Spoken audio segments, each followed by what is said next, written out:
बड़ी फितना हो रही लाहौर। कब तक? खुदा हमारे साथ है, खुदा हमारे साथ है। सलाहुद्दीन 2 लाख फौज के साथ उर्दन पार कर चुका है। हम किसी कीमत जंग नहीं करेंगे सलाहुद्दीन से। नतीजा सिर्फ एक है, शिकस्त। हम यसू के सिपाही और सलीब के रखवाले हैं, तो शिकस्त कैसे हो सकती है हमें? जंग बिल्कुल होगी। खुदा हमारे साथ है, खुदा हमारे साथ है, खुदा हमारे साथ। सुल्तान का फरमान है कि उनकी बहन की लाश, कातिलों के सर और यरूशलेम की कुंजियां उनके हवाले कर दें आप।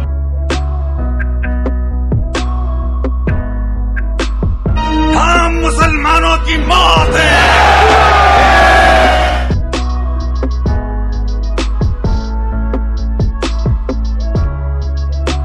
तुम अब जा सकते हो मेरे अजीज, मगर किराक महफूज नहीं, क्योंकि मेरे आका बस अब आने ही वाले हैं।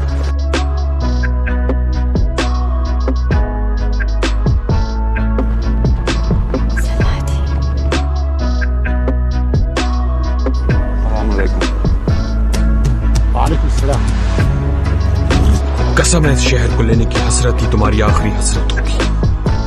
आपको शायद याद नहीं, मेरा नाम है सलाहुद्दीन। आपके लिए क्या है यरूशलेम? सब कुछ।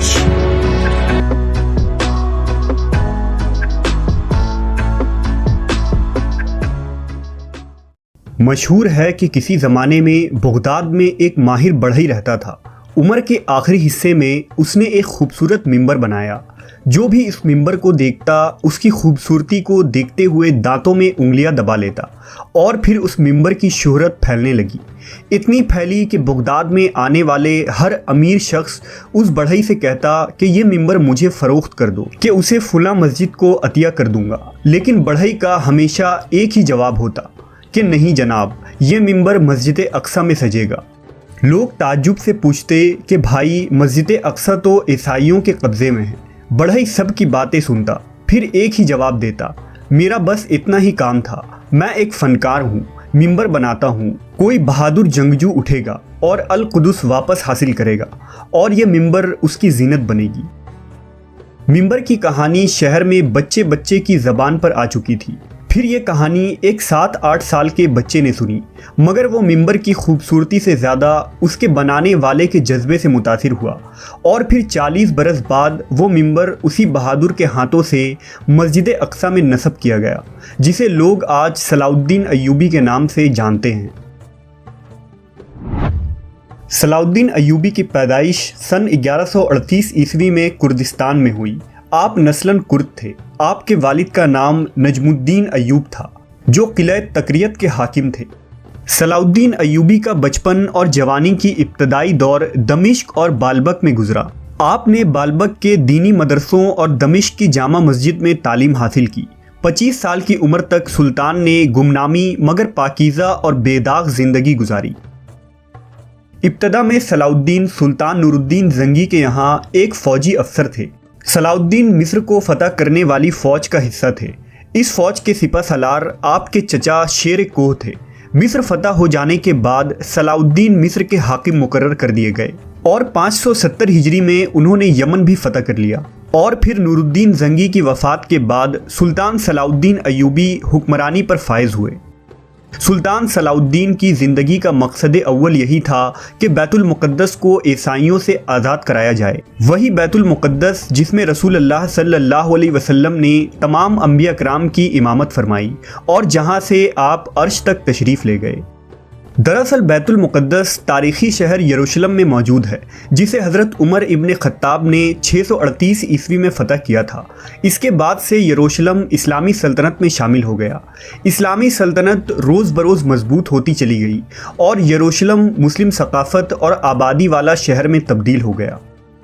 लेकिन मुसलमान खलीफा ने तमाम मजहबों के मानने वालों को बैतुल मुक़द्दस में आकर तवाफ़ और ज़ियारत करने की इजाज़त दे रखी थी और ये भी ऐलान किया गया था कि अगर यहूदी या ईसाई ज़ायरीन यरूशलेम में कुछ दिन क़याम करना चाहें तो उसकी भी उन्हें इजाज़त है। लिहाजा उन्होंने बैतुल मुक़द्दस में गाना बजाना और रक़्स करना शुरू कर दिया उस वक्त इस्लामी रियासतें सल्जूक तुर्क के हाथों में थी, लिहाजा सल्जूकों ने ईसाइयों से गुजारिश की कि वो बैतुल मुक़द्दस के तक़द्दुस का ख्याल करें और इस मुक़द्दस शहर का एहतराम करें, वरना उनके खिलाफ सख्त इक़दामात उठाए जाएंगे।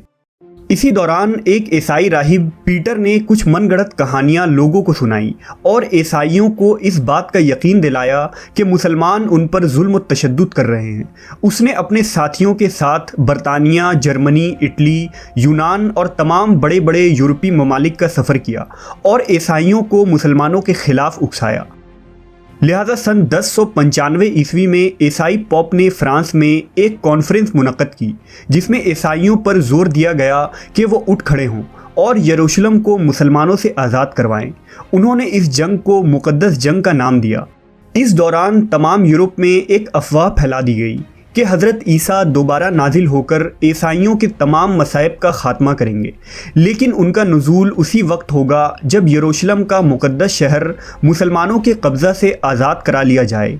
इस अफवाह ने ईसाइयों के मजहबी जोश में बेपनाह इजाफ़ा कर दिया। ईसाई मजहबी रहनुमाओं ने इस बात को आम किया कि अगर कोई चोर, बदमाश और बद किरदार भी बैतुल मुक़द्दस की ज़ियारत करेगा तो वो जन्नत का मुस्तहक़ होगा। लिहाजा इस अक़ीदे की बिना पर हर तरह के लोग बैतुल मुक़द्दस आना शुरू हो गए। इस जंग में 10 लाख सलीबियों ने हिस्सा लिया, लिहाजा ईसाई फ़ौज जत्थों की शक्ल में यरूशलेम की तरफ बढ़ने लगी। ये लोग जिन रियासतों से भी गुजरते, मज़ीद ईसाई कबीले के लोग उनसे आ मिलते और इस तरह उनकी तादाद बढ़ती चली गई। तकरीबन पूरा यूरोप हथियारों से लेस जोश व खरोश के साथ यरूशलेम की तरफ बढ़ रहा था।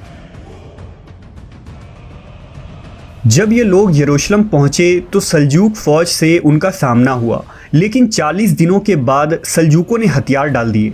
ईसाई हमला आवर यरूशलेम में दाखिल हो गए और मुसलमानों के खून से होली खेली गई। तारीख़ी किताबों के मुताबिक यरूशलेम की गलियाँ टखनों तक खून में डूबी थी। पूरे शहर में मुसलमानों की लाशें बिखरी थी।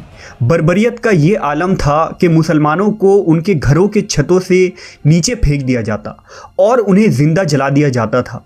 तारीख़ में ऐसी जुल्म व बर्बरियत कहीं देखने को नहीं मिलती।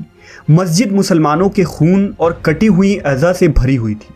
8 दिनों के उस मुहासरे में तकरीबन 60,000 मुसलमान कत्ल किए गए। शहर को फतह करने के बाद ईसाइयों ने पॉप को ये खबर सुनाई कि हमने शहर फतह कर लिया है और हमने मुसलमानों का ऐसा खून बहाया है कि जब हम हज़रत सुलेमान की इबादत गाह में दाखिल हुए तो हमारे पाँव मुसलमानों के खून में धंसे हुए थे।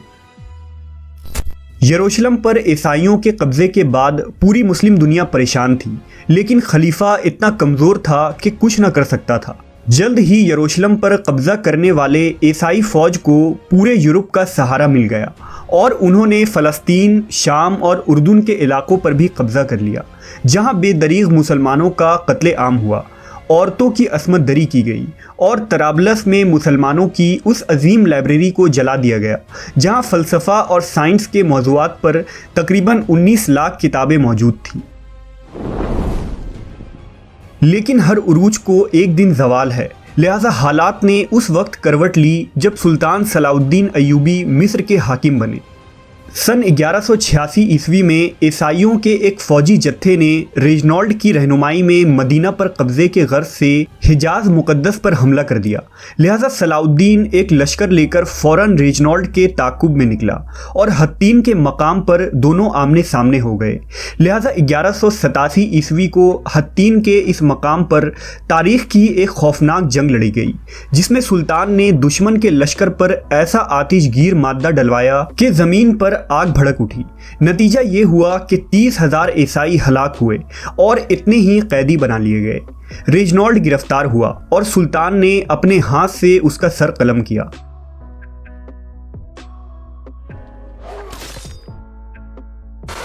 हत्तीन की खबर आग की तरह ईसाई दुनिया में फैल गई और पूरे यूरोप में सलाउद्दीन का खौफ बैठ गया, जिसने मुट्ठी भर लश्कर के जरिया 60,000 ईसाइयों को धूल चटा दिया था। हत्तीन की फतह के बाद सुल्तान ने बैतुल मुक़द्दस की तरफ रुख किया और 1 हफ्तों तक खूनरेज़ जंग के बाद ईसाइयों ने हथियार डाल दिए। बैतुल मुक़द्दस पूरे 91 साल बाद दोबारा मुसलमानों के कब्ज़े में आया, लेकिन फतह के बाद सुल्तान सलाउद्दीन ने कैदियों के साथ मुनस्सिफ़ाना सलूक किया। आपने हर किस्म की लूट मार से लोगों को मना किया, कत्ले आम को रोका, शहर में मौजूद तमाम ईसाइयों को माफ़ी दे दी। रहमदिल सुल्तान ने फिदिया की निहायत ही मामूली रकम मुकर्रर की और जो लोग वो अदा न कर सके उन्हें बग़ैर अदायगी शहर छोड़ने की इजाज़त दे दी गई। सुल्तान ने जिस तरह ईसाइयों और यहूदियों से बर्ताव किया था, इससे उसने मगरिब के लोगों के दिल जीत लिए। लेकिन यूरोप के सलीबी हाकिमों को ये शिकस्त मंजूर न थी, लिहाजा उन्होंने लड़ाई की तैयारियां शुरू कर दी। जर्मनी, इटली, फ्रांस और इंग्लिस्तान से फ़ौजों पर फ़ौजें फ़लस्तीन रवाना हुई। इंग्लिस्तान का बादशाह रिचर्ड शेरदिल 6 लाख फ़ौज लेकर फ़लस्तीन पहुंच गया।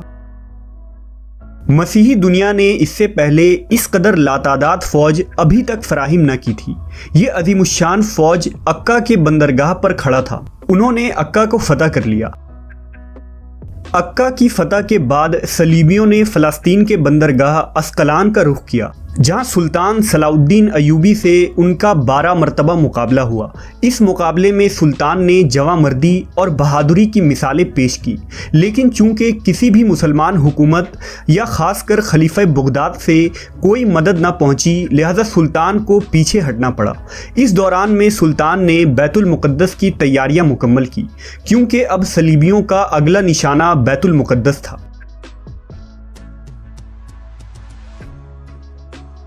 1190 ईस्वी में तीसरी सलीबी जंग का आगाज़ हुआ, जिसमें सुल्तान की मुख्तसर सी लश्कर ने यूरोप के अजीम फ़ौज का बड़ी जुर्रतमंदी से मुकाबला किया।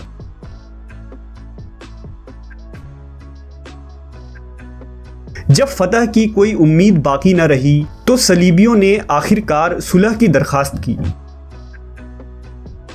मवर्रखीन ने लिखा है कि जंग के दौरान बादशाह रिचर्ड शेरदिल और सुल्तान सलाउद्दीन का आमना सामना हुआ तो सुल्तान के एक ही वार से रिचर्ड का घोड़ा गिर पड़ा और वो मर गया। रिचर्ड बेबसी की हालत में खड़ा था। सुल्तान चाहता तो एक ही वार में उसका काम तमाम कर सकता था, लेकिन ये सुल्तान की आला ज़र्फ़ी थी कि एक बेबस शख्स पर हाथ उठाना उसे गवारा न किया। उसने अपने सिपाही को हुक्म दिया कि बादशाह के खातिर एक घोड़ा लाया जाए ताकि वो घोड़े पर बैठकर मुकाबला करे। सुल्तान की इस फयाजी और रहमदिली से रिचर्ड इतना मुतासिर हुआ कि उसने लड़ने से ही इनकार कर दिया। लिहाजा रिचर्ड और सलाउद्दीन के दरमियान मुआहदा तय पाया, जिसके मुताबिक बैतुल मुक़द्दस मुसलमानों के कब्ज़े में रहा। अरसूफ और अक्का का शहर सलीबियों को दे दिया गया और तमाम मज़ाहिब के ज़ायरीन को यरूशलेम आने की इजाज़त मिली। सुल्तान ने न सिर्फ ये कि उन ज़ायरीन को हर किस्म की आज़ादी दी, बल्कि अपनी जानिब से लाखों ज़ायरीन की दावत, आसाइश और राहत के इंतज़ामात किए। सुल्तान का गैर मुस्लिमों से सलूक ऐन इस्लामी तालीमात के मुताबिक था और ये इस बात का सबूत है कि इस्लामी हुकूमत में गैर मुस्लिमों के हुकूक भी उसी तरह महफूज हुए हैं जिस तरह मुसलमानों के। अपनी तमाम तर फतूहात और सल्तनत के बावजूद सलाउद्दीन ने इंतहाई सादगी और फ़क्र की ज़िंदगी गुजारी। 5 अमीर तरीन सल्तनत यानी शाम, ईरान, मिस्र, हिजाज और यमन का मालिक होने के बावजूद उनका अपना कोई घर नहीं था। पूरी ज़िंदगी आम सिपाहियों सा लिबास पहना। ज़ुहद का ये आलम था कि उनके पास कोई ज़मीन या जायदाद तक न थी। पूरी ज़िंदगी हज की तमन्ना में काट दी, मगर माली तंगी और गुर्बत ने आपको इतना मौका तक न दिया कि बैतुल्लाह तक का सफ़र कर पाएं। सन 1193 ईस्वी में 55 साल की उम्र में आपकी वफ़ात हुई। वफ़ात के बाद आपके घर से सिर्फ 47 दिरहम बरामद हुए, जिस रकम से उनकी तदफीन तक नहीं हो सकती थी। चुनांचा आपके कफन दफन के अखराजात दमिश्क के काजी ने अपनी जेब से अदा किए।